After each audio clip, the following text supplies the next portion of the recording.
The rain was falling so hard that night that even the streetlights looked like they were drowning, and as Daniel Carter stood outside the courthouse with his thin jacket soaked through, holding his 5-year-old son tightly against his chest, he had no idea that the next signature he was about to write would change every broken corner of his life. He was not standing there because of love. He was standing there because life had finally cornered him, and because a powerful family had offered him something no struggling single father could ever refuse. This is a story about sacrifice, silent pain, and the kind of miracle that only happens when two wounded souls are forced to walk into the same storm. Before the story continues, if you believe in kindness, second chances, and quiet miracles that change lives, please take a moment to like this video, share it with someone who needs hope, subscribe to the channel for more real and emotional stories like this, and tell us in the comments where you are watching from today. Daniel Carter was 29 years old and already felt like he had lived several lifetimes. 3 years earlier, he had buried his wife after a sudden illness that drained their small savings faster than it took her breath. From that moment on, Daniel became both mother and father to his son Noah, a soft-spoken child with wide eyes and a habit of holding onto Daniel's sleeve whenever the world felt too loud.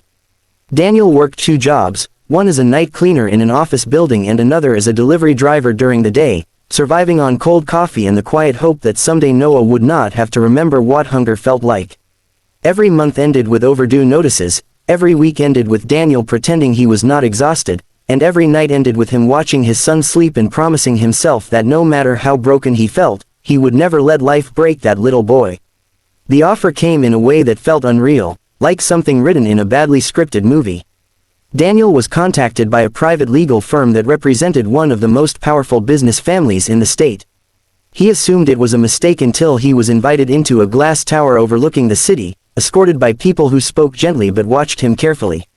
That was where he first learned the name Eleanor Whitmore.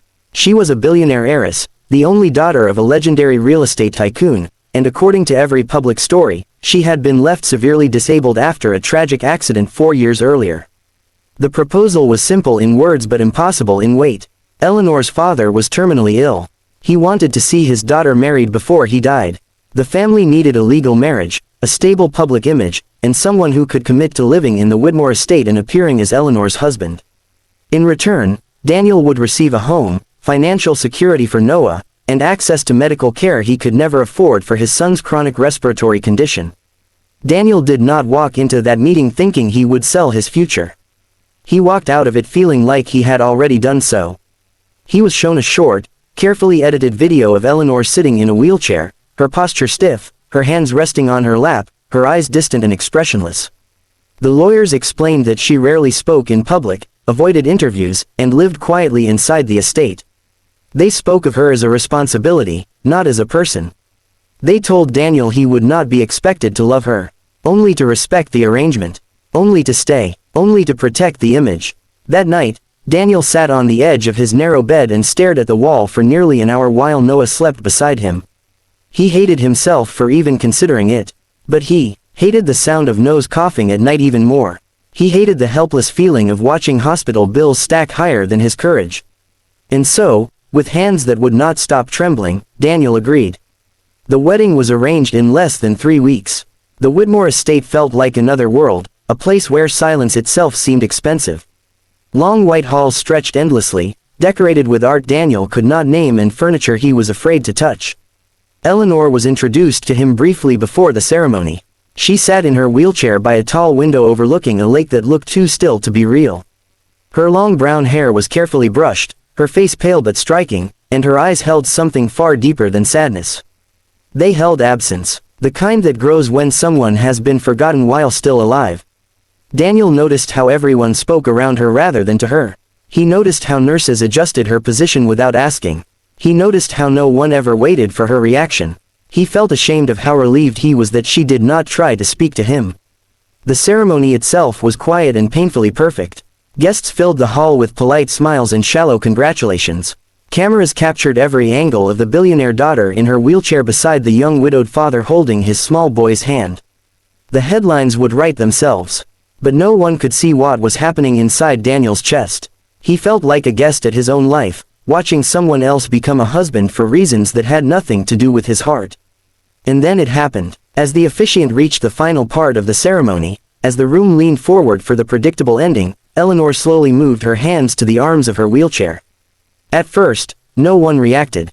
It looked accidental, small, almost meaningless, but then her fingers tightened. Her shoulders shifted. The chair creaked softly under her weight. The room froze. Very slowly, painfully, as if pulling herself out of a deep invisible water, Eleanor Whitmore pushed herself upward. A soft gasp moved through the hall like wind. She stood fully upright, for the first time in 4 years, in front of cameras, executives, family members, and a man she had married without love. Eleanor stood on her own feet. And then, with her body trembling but her eyes burning with something fierce and alive, she spoke clearly and steadily, telling the entire room that she had never been paralyzed, that she had been pressured into silence, protected into isolation, and hidden away for the sake of controlling her inheritance while she was emotionally broken and recovering from trauma after the accident that killed her fiancé. No one moved. No one breathed. Daniel felt the ground tilt under him. The truth collapsed into the room like thunder. The wedding dissolved into chaos. Lawyers whispered urgently. Family members stood pale and shaking. Cameras were cut, and Daniel stood there, holding Noah, realizing that the woman beside him was not fragile. She was imprisoned. The days that followed were brutal. The Whitmore family launched immediate damage control. Private statements, legal threats, non-disclosure agreements offered and rejected. Daniel was summoned repeatedly and gently encouraged to disappear with a generous settlement. But something had changed inside him when Eleanor had stood up. He had seen the fear in her hands. He had heard the strain in her voice. And he understood, more deeply than he ever expected, what it felt like to be trapped by circumstances that had nothing to do with weakness. Eleanor moved into a smaller wing of the estate, refusing the constant supervision she had once accepted without resistance. Daniel, instead of being removed, quietly stayed. Not because of contracts, not because of money, because Eleanor asked him, not as a billionaire, not as a patient, but as a woman who had just shattered her own cage and did not know how to stand in the open world yet.